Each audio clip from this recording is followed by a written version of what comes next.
só para a gente explicar aí, quando a gente fala do seguro de vida, dentro dessa metodologia, né, de proteção financeira, Correto. o seguro de vida vem para preencher algo que às vezes o cliente, uma parte, né, do cliente, que o cliente não consegue assumir, né, uma parte do risco que o cliente não consegue assumir.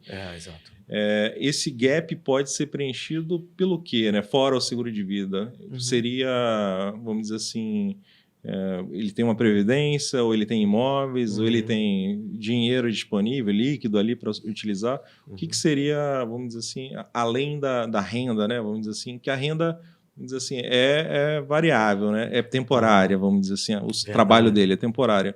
Mas o que além do seguro de vida acaba sendo também uma proteção financeira, só para a gente entender esse gap, né? Porque a gente sabe que realmente um imóvel ele não vai preencher toda a proteção financeira, não, exato. ou é a mais adequada, mas que outros itens ali, por exemplo, numa avaliação de diagnóstico, né, pode ser considerado.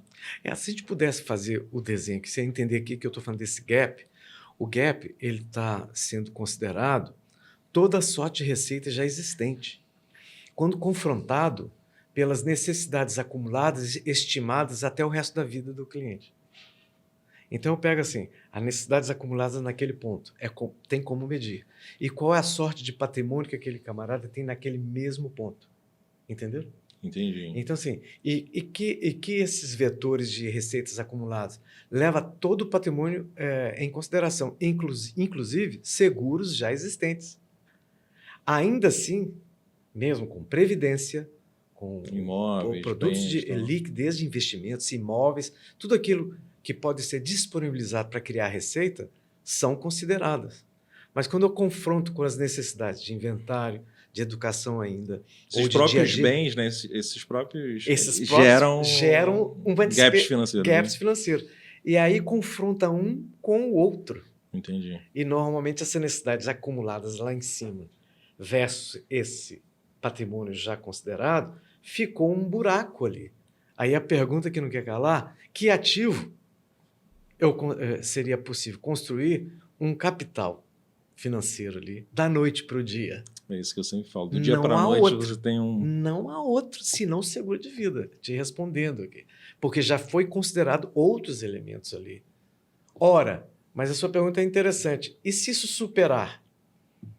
E se minhas receitas em patrimônio, seguros, coisa que vale e tal, supere as minhas necessidades? Ou seja, eu tenho mais patrimônio do que necessidades. Em tese, essa família ou esse indivíduo não precisaria desse seguro de vida, correto? Sim. Já que os outros elementos, como você falou, já superou essas demandas. Outros ativos. Os outros ativos, beleza. Só que existe o problema da liquidez, que é da sucessão do patrimônio, até mesmo para disponibilizar os produtos de investimentos ou imóveis à disposição para a família. Aí o seguro de vida entra com essa intenção, de promover o processo inventário e não de satisfazer as necessidades materiais que já estão resolvidas. É o caso desse exemplo, né, que eu citei. O pai tinha a vida toda acumulou bens, imóveis, vivia desse aluguel, e o filho se viu ali em apuros porque herdou imóveis e herdou uma dívida também, um problema ali para ser resolvido. Exato. Eu tenho um exemplo interessante, nos Estados Unidos, foi em 2014, que é conhecida como a maior apólice de vida do mundo, pelo World Record Guinness, né? Pelo livro dos recordes, pelo menos à época, né? Que um camarada do Vale do Silício, um bilionário americano, fez uma apólice de 201 milhões de dólares. Ora, por que raios que um bilionário faz um seguro de vida? Não é a questão material dele mais, né? Mas a questão dele é o que eles chamam de probate, que é o inventário americano, que chega a 40% de impostos, de transmissão e tal. Então, o camarada faz isso. Por que um bilionário vai fazer isso? Por questões fiscais, por questão de liberação, já que seus investimentos, seus imóveis vão ser bloqueados, né?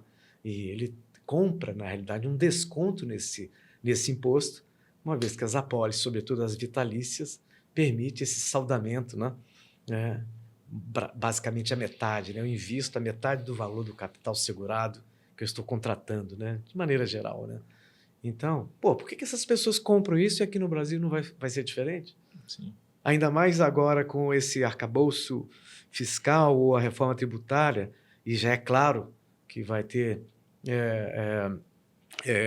alteração no ITCMD, mesmo investimentos fora do país, né?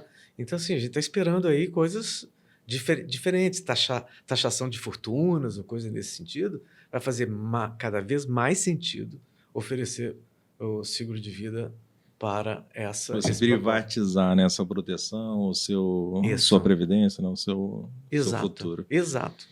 Quando eu comecei a trabalhar era uma coisa, 5, 10 anos depois, e a tendência é que daqui a 10 anos seja outra diferente. Cada governo, infelizmente, né, vai levando para um lado.